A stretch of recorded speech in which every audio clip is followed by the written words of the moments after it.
All right, so I think we got about 19 people here. In the audience, we have one of the members of the trip. So this was a trip we did this summer. So I'll start off. The presentation is divided into these categories. Some background information I'll go through. The group members, they were all WCA members on the trip. The driving up from generally the Toronto area. Start the put in Spanish Chutes. And then as we're going through this Northwest Company trading post area, Grail's cabin, and then it ended up at Aubrey Falls, and then the shuttle back to the beginning to pick up our cars, and then the drive home, and then just an overall summary of the trip. So some of the motivation, I don't know if you've read the Nastawgan spring issue, spring issue. In there, we decided to go on this trip, but in there, this was the one where you got your sticker. If you remember that, the stickers were in here. This was the trip. So we're on the trip and we start reading the Nastawgan and say, hey, this is our trip. So it was great. We had this little article about these guys did it the previous years, and it's all written up here. So this is kind of like a different perspective.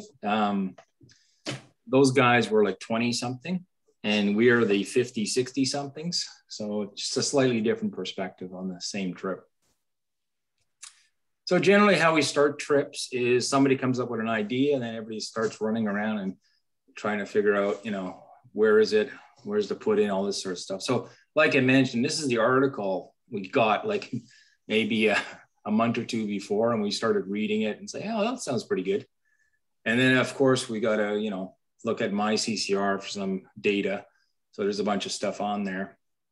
The journal I mentioned, the Chrismar map is excellent. So that's the adventure map, but it's by Chrismar, I guess. And then they do a pile of maps. This one's about $15, but when you open it up, it's got like all the details and all the information about whatever, the route, etc. And, human history, natural history, logging, etc. Gray owl, it's all in there. So that's quite good to have on a trip, not only for planning, but as you're going on the trip, you kind of read ahead what's coming the next day. And then also Kevin Callan's book, we looked at 50 canoe routes. So that's on my shelf up there. And I think he's got one of 60 canoe routes, but basically that's it. I put my email there in case somebody wants to specifically ask me a question in the future. So some of the background, well, this is an overview. This is kind of like a Wikipedia thing, but it's in the Algoma Sudbury district. I would say, how can I describe it? I guess there's a little mini map here.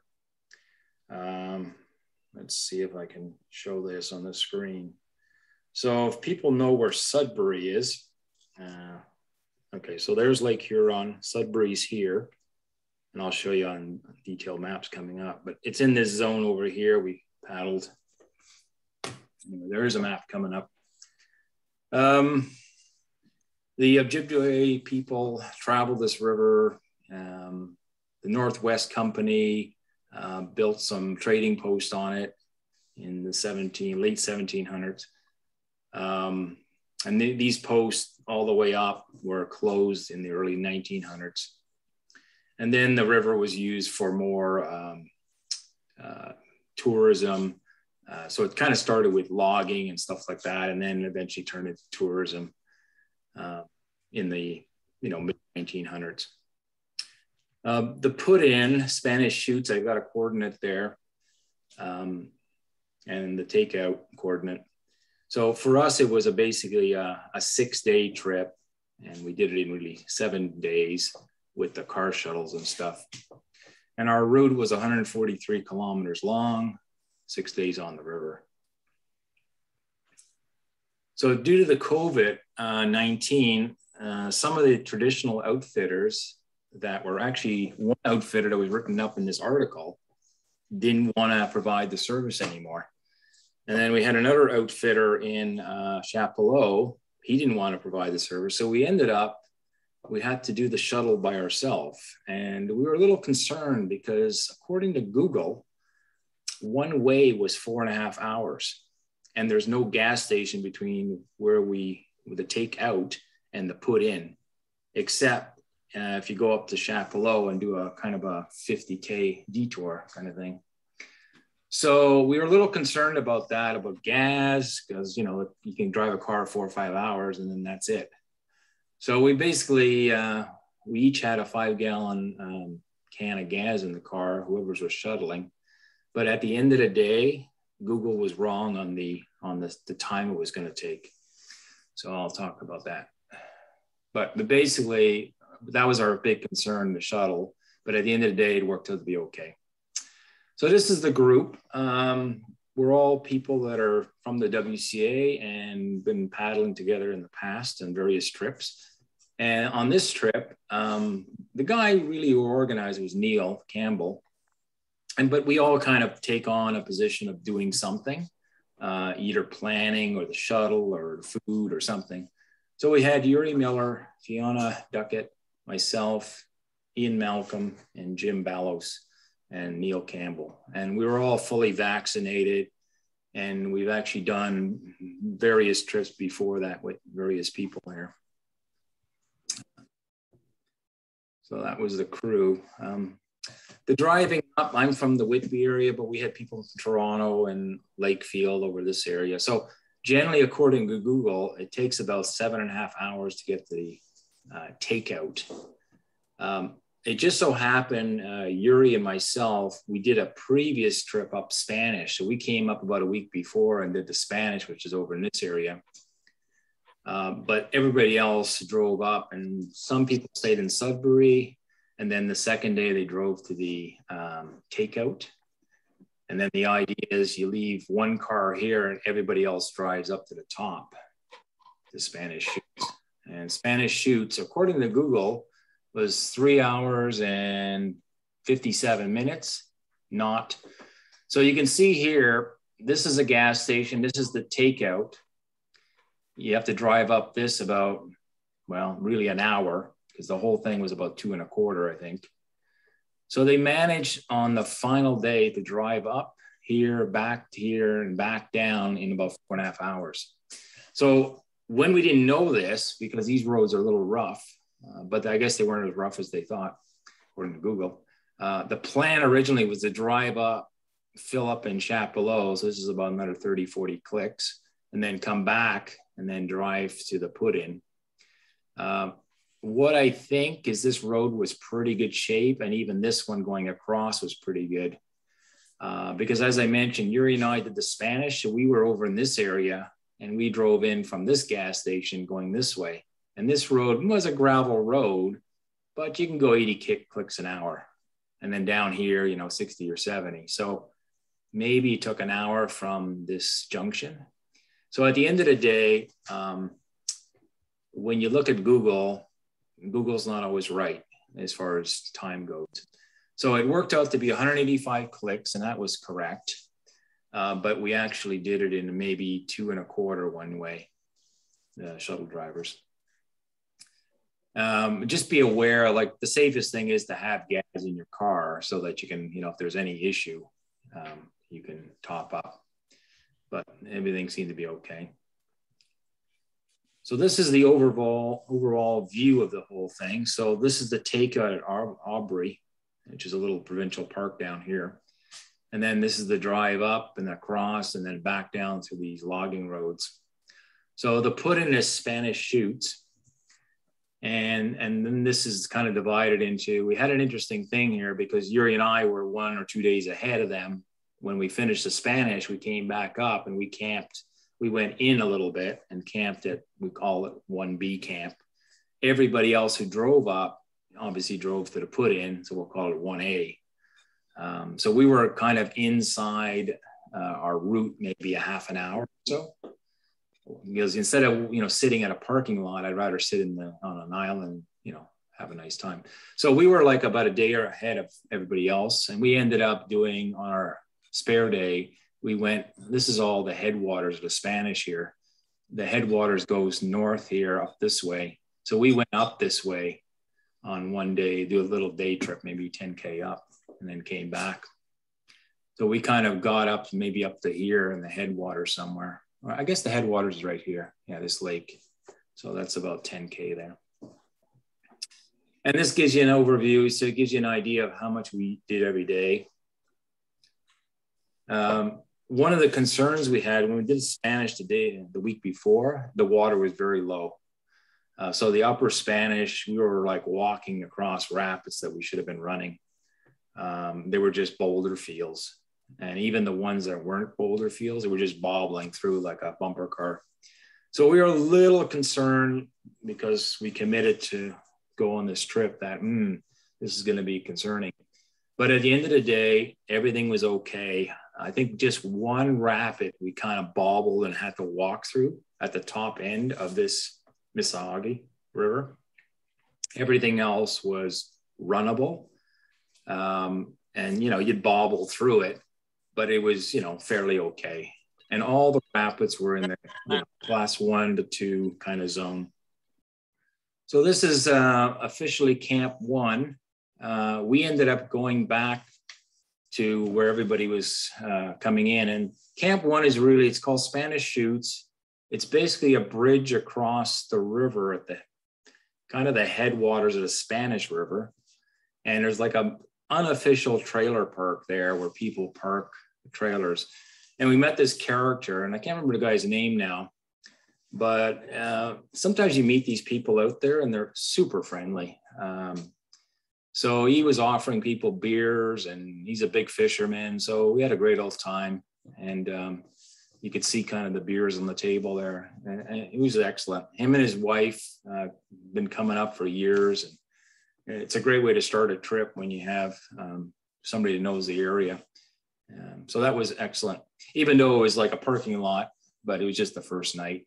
And so the 4 of them slept in the parking lot, and Yuri and I went back to our camp, which is about a half an hour in. And then the next morning, you know, they finally caught up to us basically, and the trip started. So this is about 3K in. This is a little island we just picked because just to get away from the parking lot. And this is the day before, we were kind of, you know, goofing around with various things. We had nothing to do but wait for people. So one of the little funny things we had is we had a ton of food. We had like 7 or 8 days of food, but that was for the trip. And between the last trip and this trip, we kind of miscalculated. And we basically had 2 days waiting for people, but we only had food for about 1 day. So that was a little miscalculation we had. And so we decided, okay, we're going to scrounge, you know, all the bits and pieces we had. So we ended up making this little, you know, muffin kind of bake thing. So just to kill time, we made this little fire in like an oven affair. So the firebox is here and the oven's back here, and we were baking up a storm here. So I got a little movie here.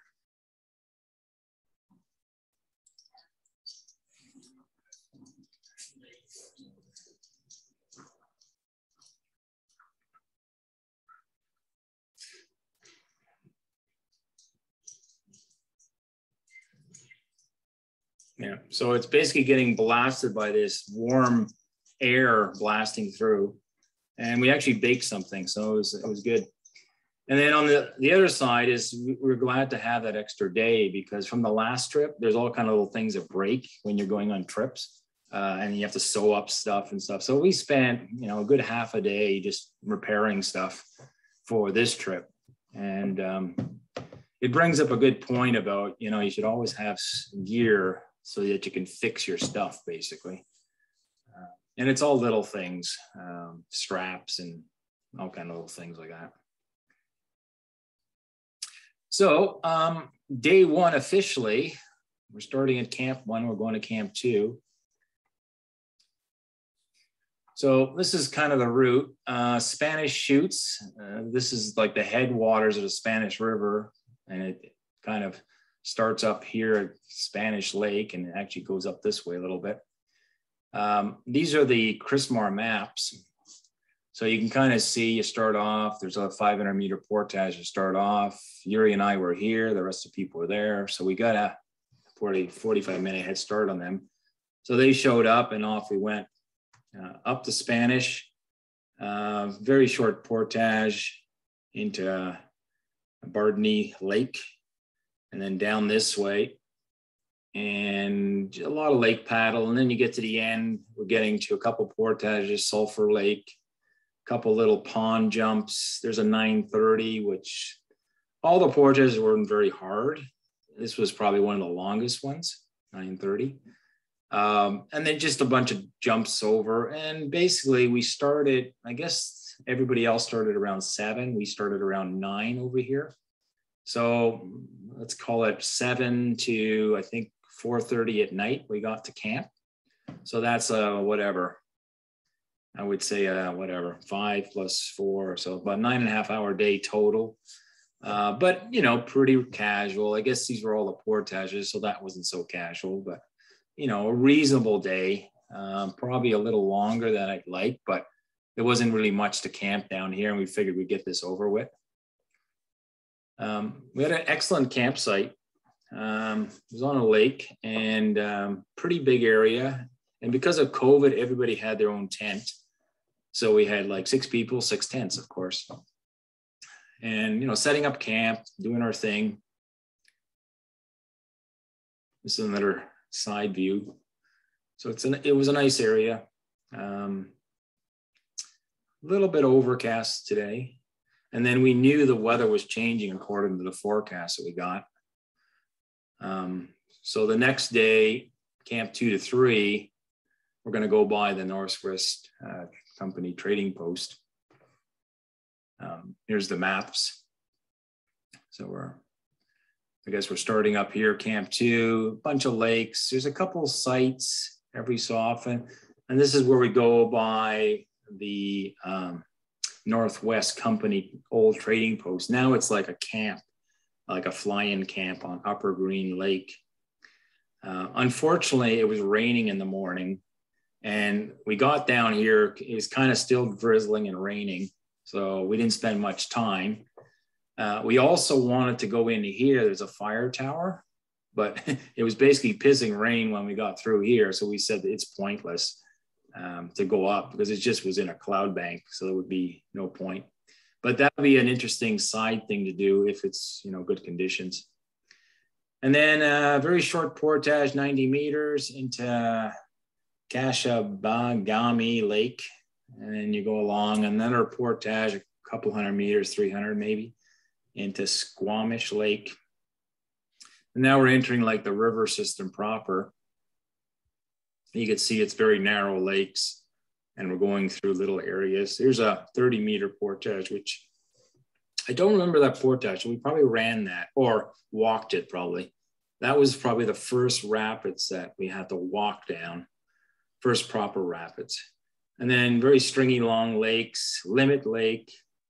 Some of the campsites on the Christmar map are not correct. So I got these little arrow, the camp's supposed to be there, but it's actually over here and stuff like that. So there's little errors, but not a big issue. Generally there's a camp every kilometer or a couple kilometers. And then we enter Kettle, and then we're entering like the proper river system down here. So there's a couple rapids in a row into Upper, and then that's where we camped up here. You can see we started at 8:15 and we got to this camp at 4:30. So again, about say 8.5 hour day. So to start the morning, I was mentioning the rain. This is our breakfast in the drizzly rain.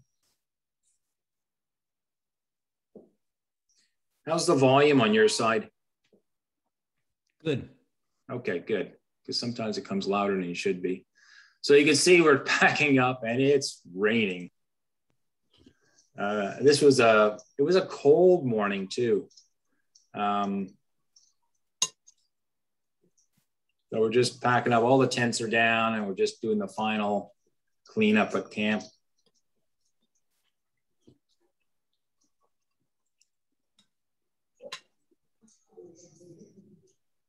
So Yuri's saying it's going to burn off. I didn't say that. Yeah.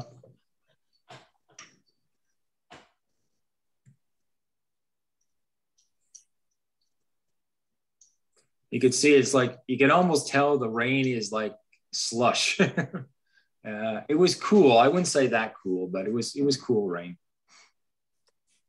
So maybe about 5K from there, we go through the Northwest Company trading post. So we got out and did a little walk around.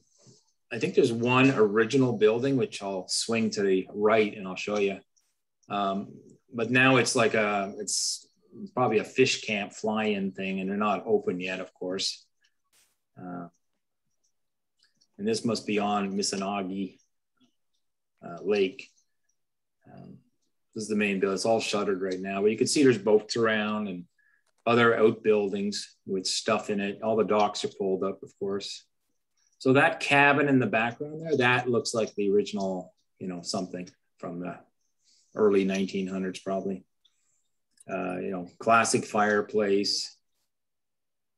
So there must have been a building where the grass is right now that butted onto this building. The roof is new, but everything else is kind of rotted. And when you look in the window, it's just a garage for equipment and stuff.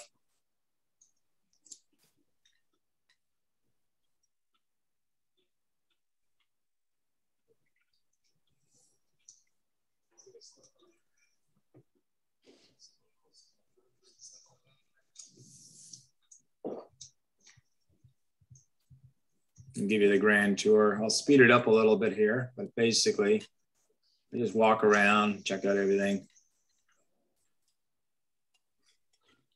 And now we're ready to go again, because standing around, you end up freezing in the rain, so we got a motor. So I think this is that first 30-meter rapid I was mentioning. This is at, so the top when we started was 143-ish, and we're at 107 right now. It's like a countdown here. So this is the rapid, and there's the coordinate if you want to find it. This rapid, we have to walk down it because it was just too many boulders. So here we are, Neil and Jim. And the water is, 6 inches to a foot deep.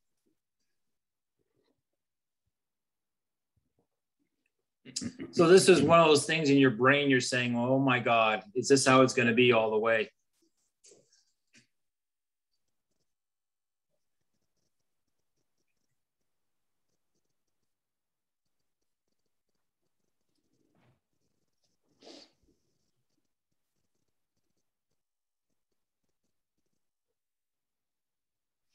So about midday, we pulled over, and because it was raining and everybody's wet, we decided to make a little bonfire.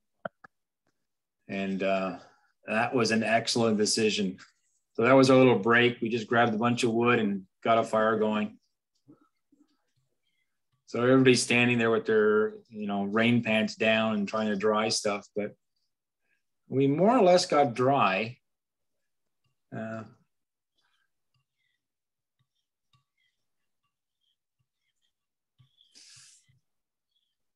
There's Fiona, kneecaps. And then at camp, you could see it was clearing up.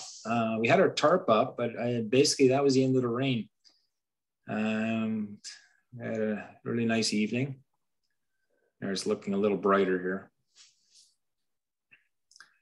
So the next day, day 3, from camp 3 to 4, we're actually going to go by Gray Owl's cabin. That's the high point for this day. Again, it's the river system, long stringy lakes. There's 2 routes. You can go around this end and it's all lake, or there's you go through this shortcut here, which has a beaver dam and a short portage, a couple 100 meters. We picked this route. And one of the things when you do these portage, Gray Owl walked this trail many, many times, because this was his cabin and he went either north or he went this way or he went south. So, just walking these trails that some famous guys walked before, and they really haven't changed much. The beaver dam, that's where we went over. That's where he would have gone over. So it's really something. Back to the Chrismar map, you could see it's long stringy lakes. You could go around this end here, which is another maybe 5-6K, or you can cut through here. And it has a little note saying can be muddy in low water. We didn't have any issues. The water was fine. As long as the beaver dam's here, and it's about a 2-foot, jump up. So you're going to have 2 feet of water up here. So that all worked fine. And you could see we started at 8:15 in the morning. We went by Grail, a bunch of rapids, and got to camp around 5:30. So that was a longer day. It was about also 9.5 hours. But again, not a panic pace, just a moderate pace, stop for lunch, 45 minutes or so, that kind of deal. So this is Grail's cabin.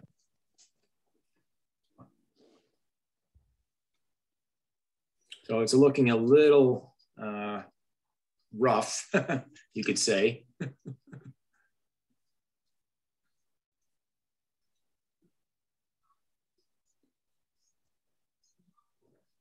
Yeah, so now it's like almost a storage shed of stuff. So who's Grail? His real name is Archibald Stanfield Delaney. He was actually a guy who was born in Britain, but when he came over in the early 1900s, I guess, people just thought he was an Aboriginal. Hang on, just gotta kill this phone ringing at me. So for many years, he was in his cabin and did all the French Canadian, stuff, trapping and doing whatever he's doing. And at some point, he ended up marrying this Ojibwe woman, and they lasted a few years. And then he went on to marry another Iroquois woman, and she left him they started in 1925, and then she left him about 10 years later, taking her daughter. And then eventually he married a third French Canadian woman, Yvonne Perry. And she was also one of the things, he started writing books, and he became fairly famous that he ended up getting invited to Buckingham Palace and met the royal family. They only found out really when he died.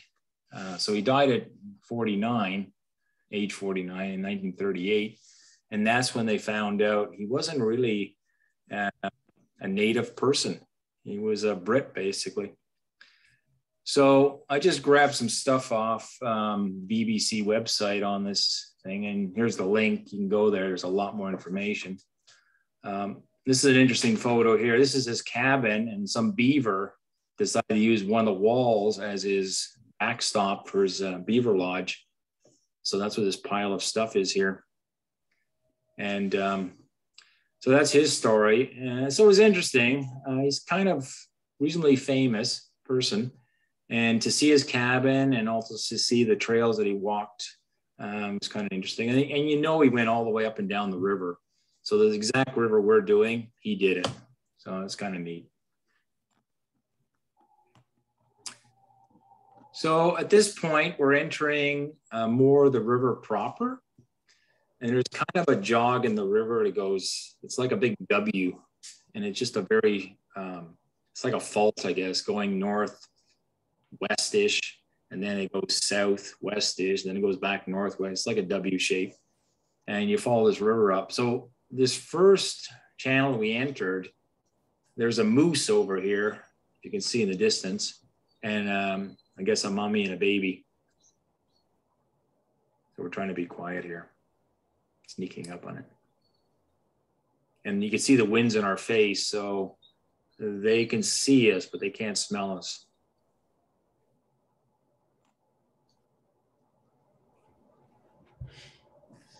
All right, time to get out of here.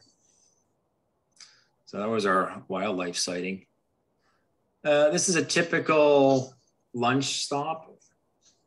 And we just pull over, get the barrel out, and we divided the food up into various people that did different meals. I think that's how we did this trip. Yep. Yeah. Yeah. So some trips we do, breakfast is shared and suppers are shared, but lunch is individual. But I think this trip we just divided everything up. So everybody was responsible for one meal, times 6 days, 7 days, whatever it was. The flies were literally nothing to speak of. There was no issue with flies. Weather was pretty good. We had some rain, but we had some sun too. So now we're getting into these channels where it's an actual rapid, you know, class 1, 2 stuff.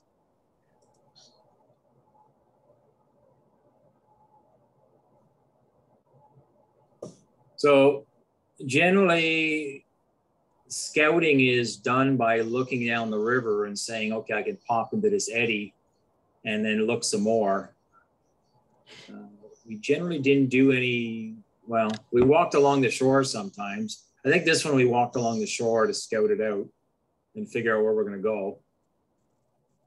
But you can see the water's just deep enough. You're kind of bobbling around a little bit. There's a lot of rocks right here, so you can see them kind of running aground. Yeah, so it was like a little bit of bumper boats, but nothing scary. It was all, the water wasn't pushy or anything. It was just quite nice. And as Neil says, a lot of fun. Yeah, we never, you know, pressure anybody to run anything. So in this case, Fiona and Ian, they just wanted to line around this tricky stuff, which could be tricky in itself because you can see he's got to go around a little point here. So there's a lot of lining, and of course, all these black wet rocks, they're super slick. So you really got to be careful. Little long, or down the road here, kilometer 69. This is called Split Rock. Yeah, so here we're discussing, we're scoping this out. We walk down the portage. It's maybe 100-meter portage. So we're just trying to figure out, and these are all discussions that go on about figuring out, you know, where to go and everything, sort of thing, which are very interesting sometimes. So our first people down here, I think, is Neil and Jim. Yeah. So Yuri and I are just watching and seeing what's going to work and what's not going to work.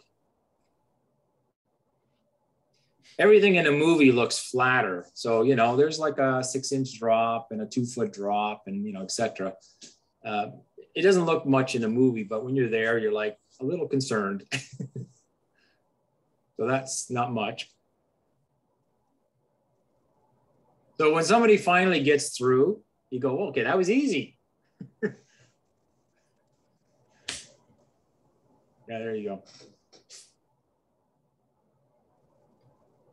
Okay, so then I think we were last or something. So you and I, this is the other perspective. Yeah. So here's the other side of a rapid. You can look at it and say, I want to be there. I want to be there. When you get to the top of it, you go, man, everything looks different from the top again. So I ended up standing up to kind of figure out where's that bump I want to go beside, or the rock or whatever. So there's always a little bit of discussion exactly where to be. Got a straightener there too. Well, yeah. Yeah, there's a little bit of obstacles. We got to clip this side here and then work our way right a bit. It's nothing too challenging, but I just wanted to hit, because you can see there's rocks all over the place, you know. It's not super deep water. So we basically hit everything bang on.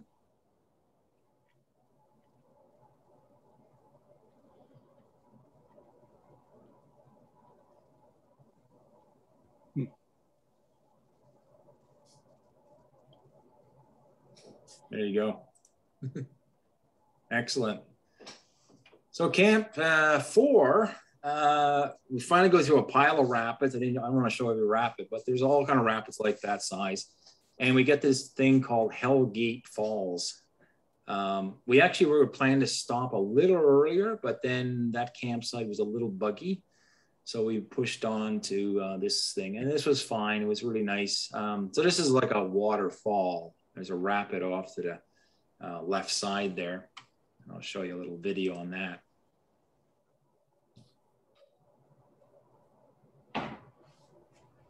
Hellgate. Yeah, you can't see the whole rapid. It kind of goes into the woods, and it's a big drop.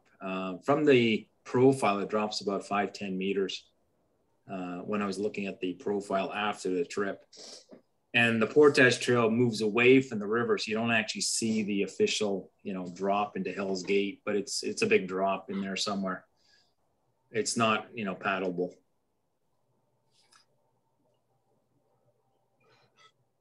Another view of the camp. So we're always putting the tarps up because there's always a threat of rain in this area.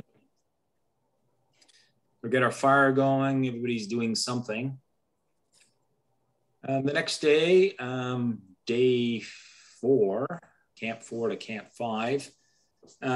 This is the back end of the river now. So we're starting to, this will be the last day of rapids, I would say, or serious, quantity of rapids. Gives you an idea. Here's Hell Gate. So it's a 680 portage. So what the beauty of a camping on a rapid like this is, the night before you could bring your boats down, and the next day you could just bring your gear down. So you kind of break the portage into 2 carries versus doing it all on one day. And then you could see the river proper. All these rapids we ran, they were all like class 1.5, 2-ish kind of stuff. All these 450, 60, all those ran. And all these things down here, snaking around. I don't know, it goes up this way, I guess now. Yeah. So this day, overall, we started at 9 and we finished at 5. So that was about an 8.25-hour day. But again, pretty casual. So this is the 450. There's a whole series of rapids here, but this was probably one of the funner ones.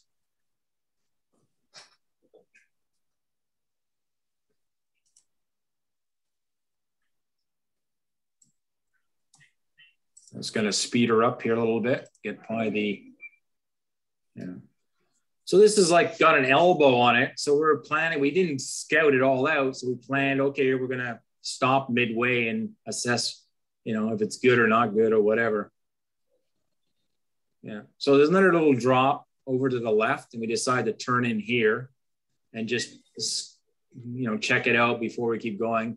The water's not super deep. It's like 1 foot or 2 feet with boulders here and there, rocks, whatever.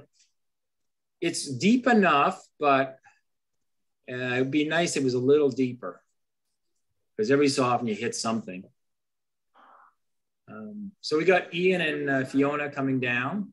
We're just kind of giving them some direction on what we see. So nothing serious. I'm just kind of telling them to go to the left a little bit, and then straight ahead, etc.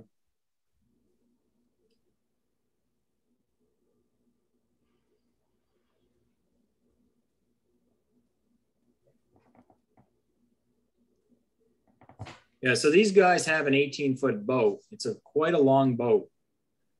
I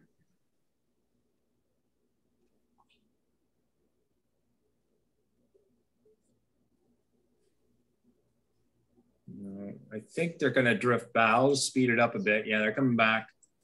So we're discussing where to go, etc.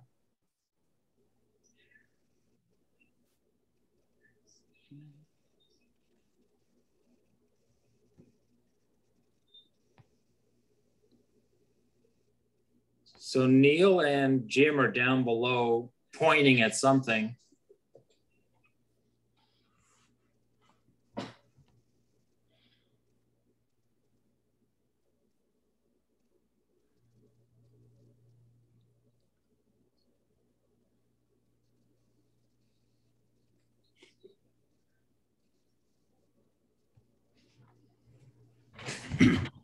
Now remember what I just said.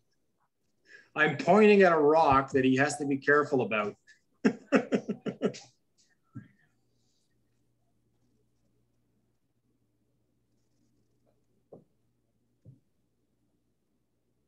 So what I love about these trips, there's always a discussion about where to go exactly. And it's very good, you know, to communicate all the pros and cons about doing something.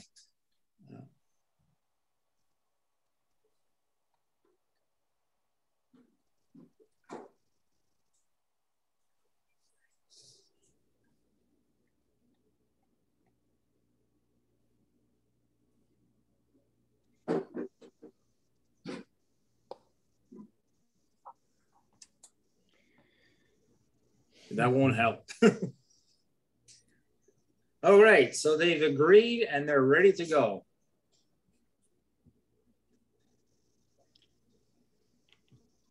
So they want to pivot to the right, just enter the flow and then, I don't know, go down there somewhere.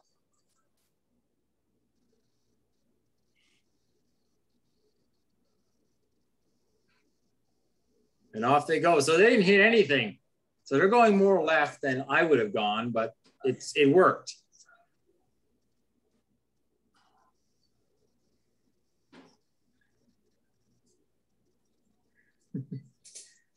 Famous last words.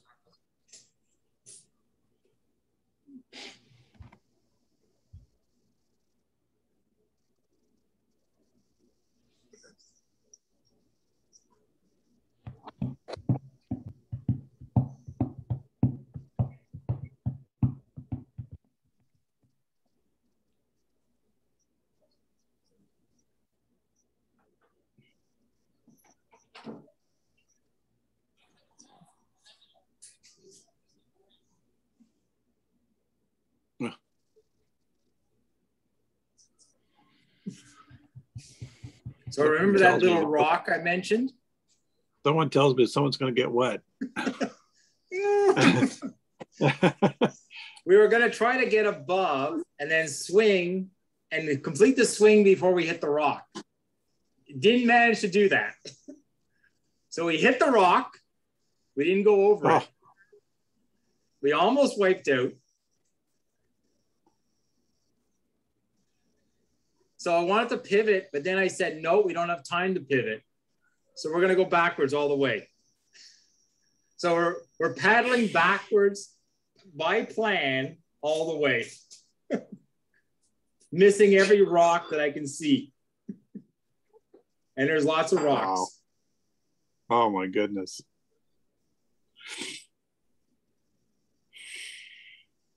So we basically, to add the challenge, we went backwards all the way. I don't know, you're in the audience. Do you want to mention something about what you think? I remember pointing out the rock. Yes. That was the crucial error. Somebody missed the rock. Didn't see it. Yeah, I saw a rock, but that was a slightly different rock, but in the same area. Yeah. Yeah. Anyways, we survived, but it was a humbling experience going backwards. Yeah, for sure. And then, you know, typical lunch break, we decided on this outing, I think the day before too, we ended up having a little beach fire just because it was an overcast day and just to warm up. Cool. Yeah, it was, you know, it's the middle of summer. We're talking mid-June here, but, you know, if you're wet, it does get a little cool. So I don't know, it was just something to do. So there's lots of wood. You just had a little fire and then you put it out and bury it, whatever. So now we're getting into, we've passed most of the rapids and we're entering the next kind of phase of the river, which is, so we went from like lakes, then a river proper, and now we're entering this kind of thing they call the maze on the Chrismar maps, which is really the Majestic Marsh on other maps. And this is at kilometer 55 from the end. So we're entering like the final step of the trip, basically, where it's more of a marshy lake kind of trip. So it's a beautiful day, of course, blue sky. And we had, you know, nice days, blue sky like this, and then the other days that were raining. But, you know, just tranquil, pretty. Didn't really see too much wildlife, maybe a few ducks. That's about it. This was the roughest campsite. There was supposed to be a campsite across the river. We could not find it. And it was just on this bank here somewhere, but it was invisible. We crept along the side. We couldn't find it. So we ended up making do here. And the next, because it was the end of the day, it was around 5 something. The next camp would have been another 5K or so. And because the Chrismar map, sometimes things are not exactly right. We couldn't take the chance to say, let's go another 5K, which is, you know, a good hour. And what if that camp's not there, you know? So we just made do. So some people camped along the side here, and other people went up this mountaintop, and there was like a more or less a bold kind of flat rock up there with lots of reindeer moss. So I ended up there, and I think most people ended up down the beach area here. But it was a pretty rough campsite. And again, we're setting up the tarp here just in case we get some rain. But I don't think we got rain that day. No. No. So then the final day, day 5, well, not final day, second final day, big push. We're in the marsh, and I think there's just a couple little rapids over here, and then lake all the way to Camp 6. So that you can see here, this is the marsh area over here. And I put a line in here at kilometer, I think it's about 35 from the end. There's a new ledge that's not on the map, rapid. There's actually 2 of them in kilometer 35 and 35 and a half or something. And we found out later what happened is this whole lake, which is called Rock Island Lake, there's a dam down here. Where's the dam? The dam's right down here. Yeah, it's hard to see, but when we finally got down to the dam, we discovered the dam is open. There's no water in the lake. So what happened, this whole lake is about 3, 4, 5 meters lower than it should be. So there's a new rapid that formed over in this area that is not on the Chrismar map. So this is it here at kilometer 30, first one. And then at 35 and a half is the second rapid. So this rapid's not on the map. It's, again, it's a class 1.5-ish kind of rapid. Maybe drops a foot or 2.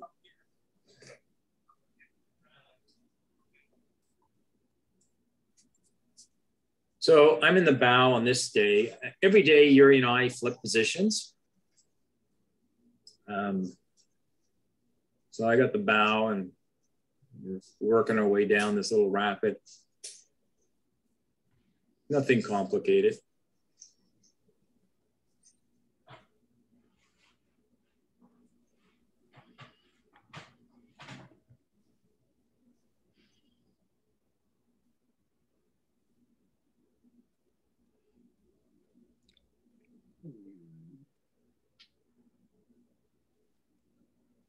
So just, you know, working our way through little rocks and stuff to get to wherever we have to get to. So that worked out well. So there's a bigger ledge coming up. So we're not expecting this. We're thinking this is all lake. But if you look at the riverbank, you can see the water line is up here somewhere. And that's about 4 or 5 meters up. All this is kind of normally underwater, you would think, because it's got a different look to it.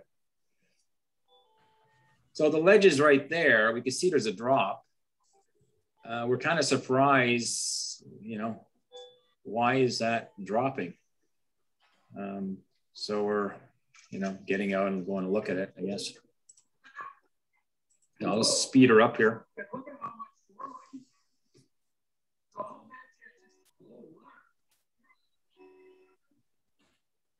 Yeah,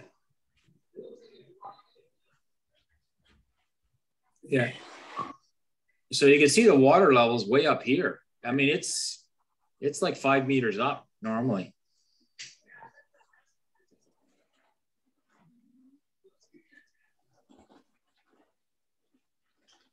So we're just going to line over this ledge here. So Neil and Jim are already ahead of us there. They just bopped over that little ledge.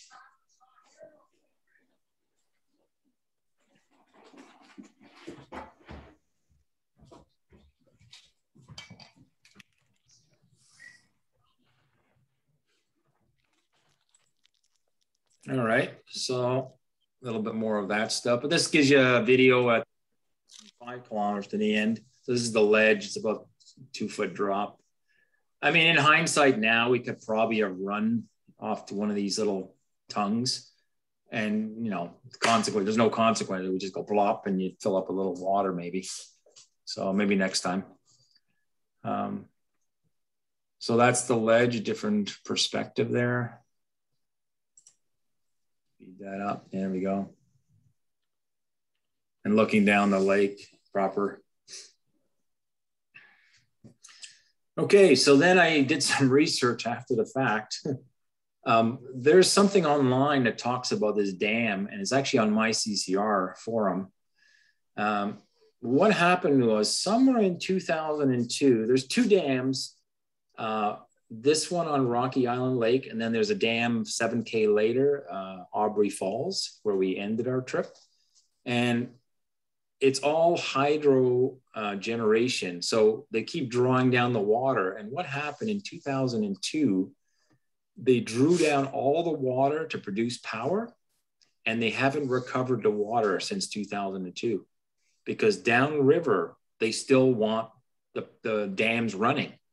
So this is like the headwaters of that whole dam system, all the way down to, I guess the, what's the town down there?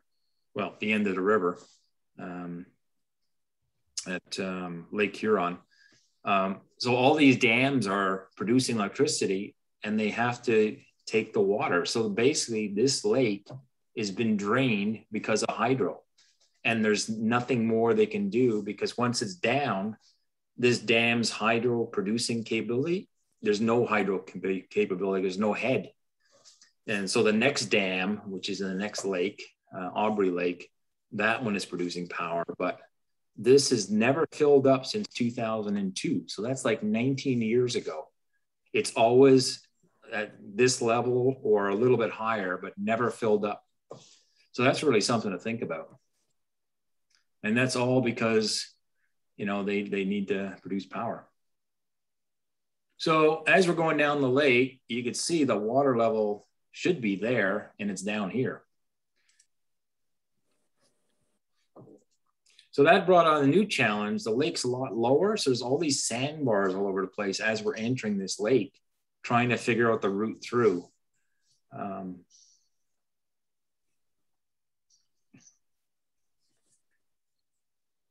And there's nobody, we saw nobody on this whole trip basically, except for, I guess, at Grail's cabin. There was another cabin, like a modern fishing camp cabin, that there was a few people there waiting for their flight to come in to pick them up. So we saw these 3 people, I believe, mid-trip, and that was it. Nobody on the water, nobody canoeing. In fact, when we went over the height of land, I think there was only 3 groups ahead of us for 2021, because we signed a little logbook. And that was, you know, a couple of days back. You could see the number of people since the article was written the year before. Yeah. Yeah. A handful, maybe 3 groups, I think. Yeah. And there's, in fact, there was one guy. So the guy who's, what's his name now? John and Aaron from Lost Lakes. He does a YouTube thing. He actually read this article on one of his YouTube videos. So this article. And he had it on one of his YouTube videos, and he said, I'm going to do that one day. And so he went up. He was the trip after us. He actually saw our names. So on the YouTube video, it's rambling through Lakefield, Toronto, Whitby. Yeah, you know. So I talked to him a couple weeks back, and he did the route we did about 3 or 4 weeks later. This is typically what you see on the lake.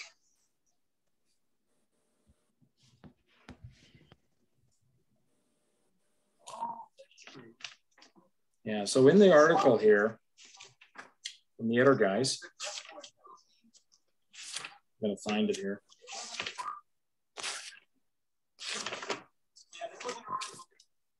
Yeah, so that one there, it does work out to be that house up there. Oh, yeah. That was on page 12.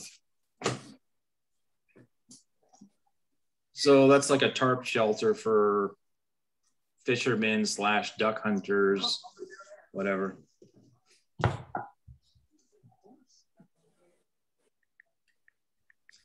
So we got a little rain. Cold rain, if I remember correctly. And it was one of those, you know, rain that like thick drops, and it almost felt like slush, you know, it was cold. This is the dam I was talking about. So this lake is way down. So we get to the dam, and it's basically, you could see, I don't know, 10 meters of dam, and the water's like way down, 5 meters, or, you know, a couple feet deep. And then there's a drop. So we portage, there's a little road there, access road that comes off to the south. And we follow this height of land and back down, and then jump back in the river, basically. This line that crosses here, I don't know what this is. There's no bridge or anything here. So this is just some Google mistake. There's nothing there that crosses. It's just this and a little branch. And this little branch is like a cart trail. And this is like a proper road here, like maybe a 1-lane road kind of thing, gravel. So we popped over that. It took maybe, I don't know, 20 minutes to get through the portage, get all our gear over. And then we just floated down this island chain over here. It was quite nice. You could tell this island was used a lot, very flat, lots of campsites, little lagoony thing going on here. And I don't know what it was, but I didn't take any pictures of this day, of this camp, but it was good. Lots of campsites. So this was a good area, I'd say. And again, there's nobody there. But you could tell this was used by, you know, fishermen and stuff, because now we're over this dam, 7K this way, 8K to the end, I guess. You get access, you know, road access to stuff. So, but again, we didn't see anybody. And then the final day was a very short day, and we wanted to do that. So it was only like 7, 8K to where we put the car at the end of a dam access road.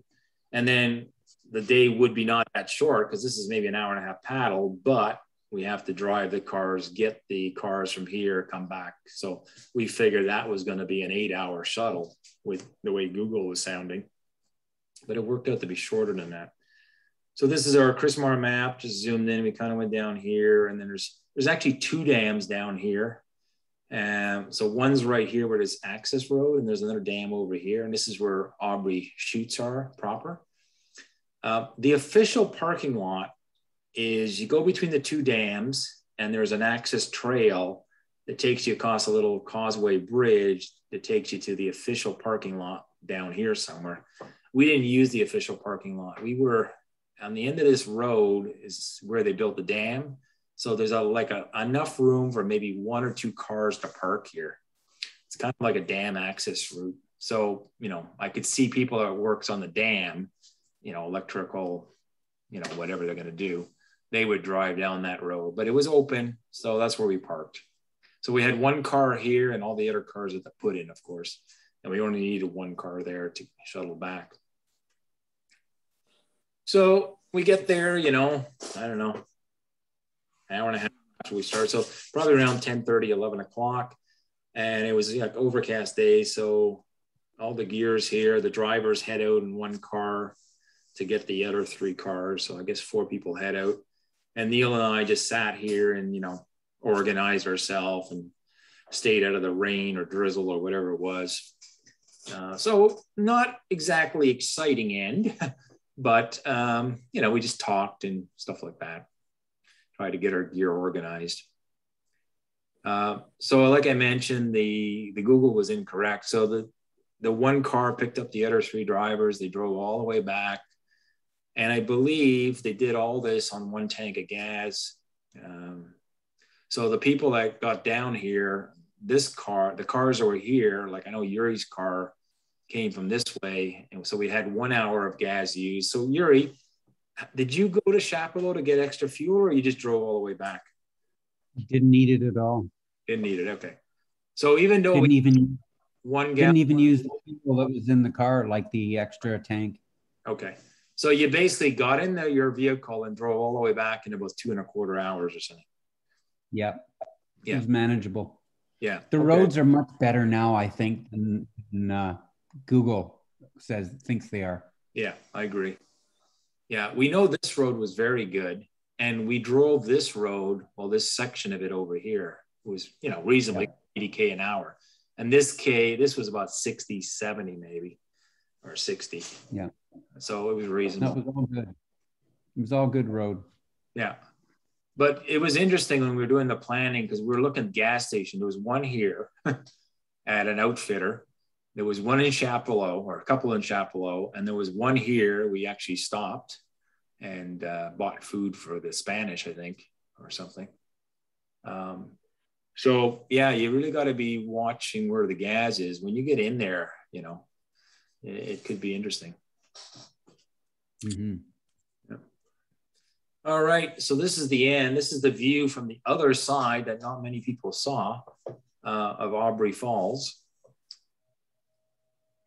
And then, of course, you've got to come home. So I actually drove home with Yuri, and we did a one-dayer.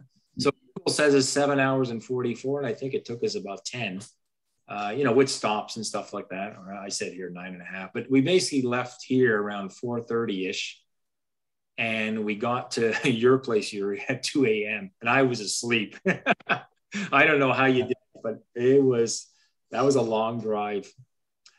It was worth it. Yeah, yeah. And one of the beauties is, like, we could share the driving. So every couple hours we flip, which helps. I know some people just went to Sudbury and camped out.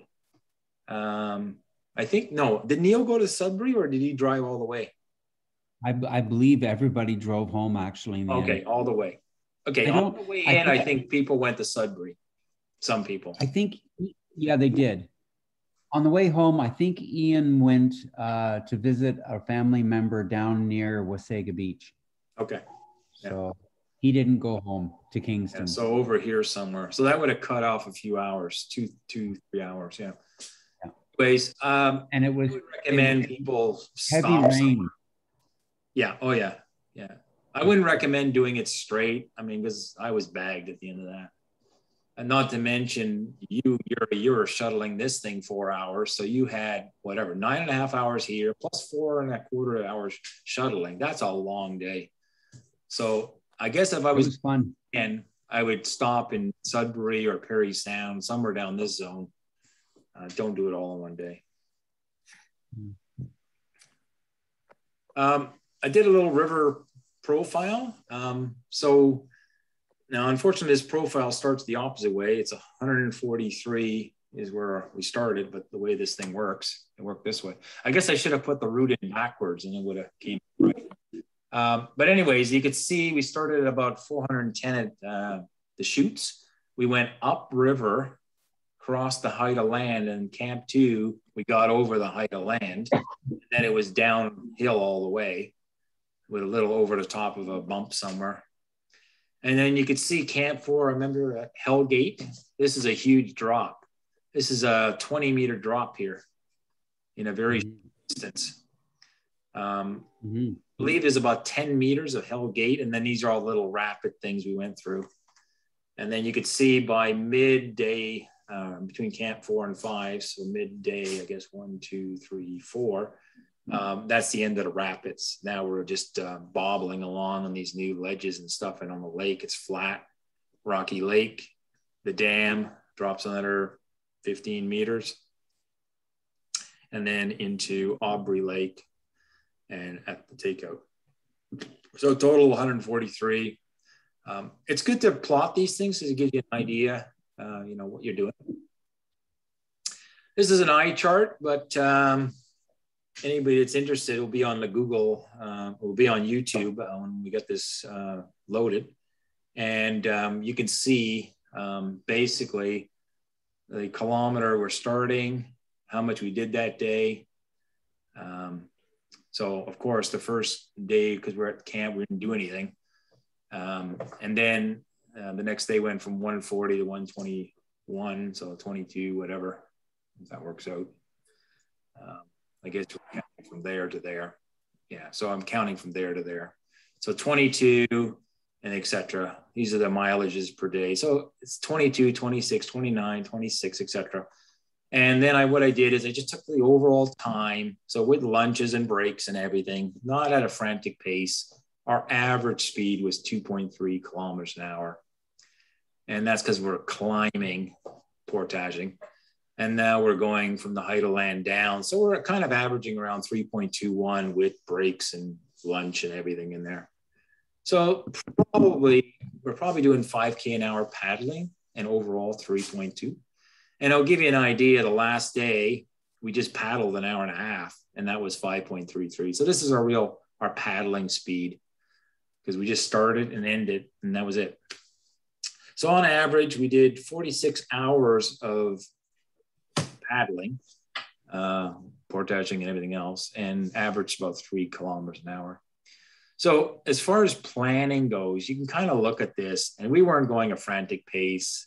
We weren't going a casual pace. We were just going at a moderate pace, I would say.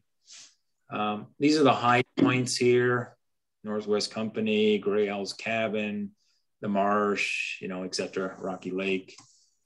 So it's kind of an eye chart, but hopefully you can see it when it's on YouTube and on a big screen. Total cost.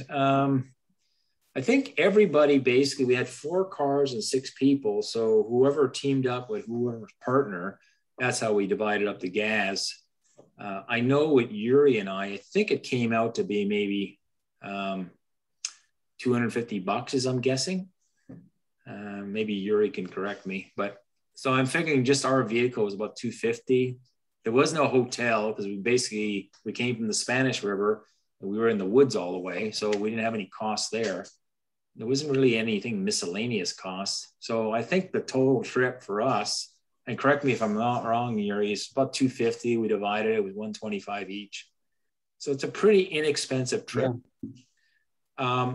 I would say one thing. I mean, I am surprised Chrismar has a map, because if only 5 groups do it a year, and that's what's happened, because Lost Lakes guy just did it. He's like the 5th group. They're not selling many maps. Gary. Yeah. Gary, can you hear me? Yep, I can. Gary, I was going to say, like, if you look at the history of it, that river in years past was actually a matrimonial river. A lot of people actually took their honeymoons on that river. So historically, it was paddled a lot more. And I think Chrismar reflects that, you know, they thought it was going to be a more popular river. Yeah. Okay. I think you're right, because you read something about that in here. Yeah. And I think it was in the early 1900s. They pitched it as a honeymoon getaway or something. Yeah. And also, I don't think you mentioned this. Some of those earlier portages showed considerable work to flatten them out. And back in the days when it was more of a voyageur route. Yeah. So maybe you could just explain how you know they were flattened out. Well, in some areas, they had literally dug down on the higher parts of the portage, and the dirt, when they dug it down, they weren't actually digging into rock. They were digging down, you know, through basically glacial overburden. And then they'd carry that out and fill in the lower areas, which overall give a flatter profile. So the portages weren't terribly hard, but somebody did a crap load of work about 100 years ago. Because I remember where you go over a bump and you have a cut through, where the lowlands, where you could see there was rocks, and then the dirt was parallel on the rocks. So there was a definite plan. Okay, we're going to put rocks and then dirt on top of it, and Yeah. and the portage out. So you're right. Yeah, the portage. So they must have been hauling some heavy loads to make it to make that effort into cutting the portage to be as consistent and level or a slight grade as possible. It was a secondary fur trading route. Yeah. So it is unfortunate. It's not a popular route today, but it's got a lot of history. Yeah. Someone else, Gary, you might want to address it. One of the chat questions was, why wasn't Gray Owl's cabin fixed up? Okay, so what I know from Chris Marr write-up, it says it's in private hands now. And I think somewhere I read or I saw a YouTube video or something, the owners approached the government to say, I can fix it up. But then the government said, no, you can't change the historic character of the thing. So it's one of those catch-22s. You can't fix it because you're going to affect the historic character, So it's like, I think the guy got stuck, Yeah. And it's one of those things when you look at it, the bottom is rotting out, right? So you really got to change those beams and are on the bottom of the cabin. So that's a tricky thing to do. And if you're going to do it, it really should be done now. Yeah, sure. You wait 25 years, and there's going to be nothing to save. Yeah, there was a cabin next to it, and you could tell it's gone, right? It's burnt or whatever, what happened to it. But the cabin that was kind of on the north side of Grail's cabin, there was a foundation there you could see of remnants. So maybe it got burnt or something, who knows? Yeah, there's an old outhouse there that I went into, and somebody's going to fall through if they actually go into it. Yeah, because it's just rotten. Yeah. So this is the end of the presentation, so we can open it up to other questions for sure. So I'll just shut down this and I'll just have the people here. There you go. So just unmute yourself and you can ask a question, or you can say, I've done that 10 years ago or something. Yes, Eric. Gary, what did you have to pay a crown fee for overnight camping? We ran into this on the Winnisk River. We found out as we were driving up that we were supposed to pay per night, per person for crown backcountry overnight camping. Is that did you guys run into that too or not? Well, okay, so on Crown land, Canadians, it's free. If you're an American, you got to pay something to somebody. I don't know how that works because I never dealt with it. Sometimes provincial parks or heritage rivers, there is a fee. Like if you go on the Spanish, I think Yuri, you did the organizing on that trip. And it was, I can't remember exactly, $10 a night or something per person. It was actually Sandra who organized it. Sandra, okay. Yeah, but yeah, on the Spanish River, there is definitely a fee. It was like $10 or something. Yeah, it wasn't. I think it's just backcountry camping fees. The traditional, Ontario backcountry camping fees. Yeah. No, this river, there was no fees. No. Okay. All right. Thank you.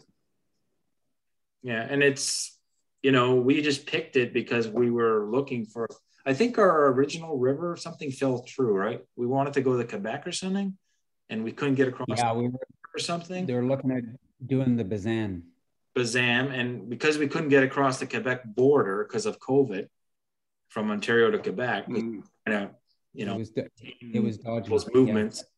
Yeah. We were scrambling, saying, okay, where can we go? And we were rambling names off, and this one came up because I read the article or whatever. Plus, I think Yuri and I were talking about the Spanish to go to the headwaters and run it, and that was kind of unfortunately, the top end of the Spanish, there was no water.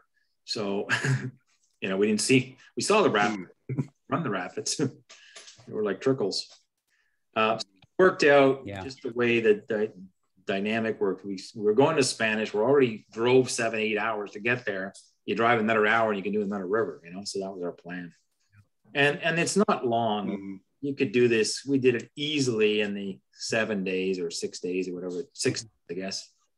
You could have done it. It's a very good river to piggyback on top of the Spanish. If you want to go up for 2 weeks, you can do the Spanish in 1 week and then this river in the other week. It's only the shuttle that's a pain in the ass. Yeah. Mm-hmm. Yeah, and I know there was one of our friends, what's her name? Michaela just did the Spanish after us, maybe a couple weeks after. She posted a YouTube video. She started on the east branch. So the lake we camped on, Yuri, after the trip, that lake, that's where she started. Went down the east branch, a bunch of lakes. There's just little swifts between the lakes, and then entered around the forks and went all the way down to Agnew Lake. So she did what's that Cedar Rapids, the one we didn't get to. We got off at Elbow. So maybe next time we'll do that. To done the whole Spanish, because we've actually done the top end of the Spanish. When she did it, I think they had considerably better water, didn't they? Yes, they did. Yeah, we had very low water. Yeah, scraping all the way. Yeah. How does this river compare to the Spanish? It actually, I think, had more water than the Spanish, because just that first walk and everything else kind of bobbled through. But you know, I like the Spanish when the water's up. This river has more flat sections. Okay. Yeah. In it's fact, more a historic river, I'd say. It is historic. The one thing, it actually looks remarkably different. Considering, you know, they're kind of parallel rivers moving through the same part of the Canadian Shield, it looks considerably different. In what way? I noticed some difference in the actual succession of, I guess succession is the wrong word, but the changing of the trees down the river. It felt like it was going through different bioregions a bit. In the Spanish River, I found the rapids, I guess at higher water, the rapids would have been sort of more interesting, and there seems to be more regular shifts. On the Mississagi, the rapids tend to come in bunches, and then you got large flat sections between. And the rapid, it's a very skinny river. Like where the rapids are, it's only a canoe wide or something, canoe and a half wide. The Spanish is like 4 or 5, 6 canoes long or wide, right? It's a much wider Spanish. It has a very different feel. Yeah. For sure, it has a very different feel. Yeah, I would say this is a small river, but it seems to have more water than the Spanish, but it's a skinnier river. You know, it's only like a canoe or canoe and a half long, wide of the river. Spanish is definitely, I think, a wider river. When we did the Spanish in high water, you could go left, center, right, where it doesn't matter. It's all runnable. When we did like in the middle of summer before this trip, like, okay, there's the water. And sometimes you pick a channel and go, is this enough water to get through? You know, it's just like scratching along. When you consider too that the Spanish has that train going sort of parallel to it, there's a lot more people up there, cottagers and stuff like that. But when you're on the Mississagi, you feel like you're more in the wilderness.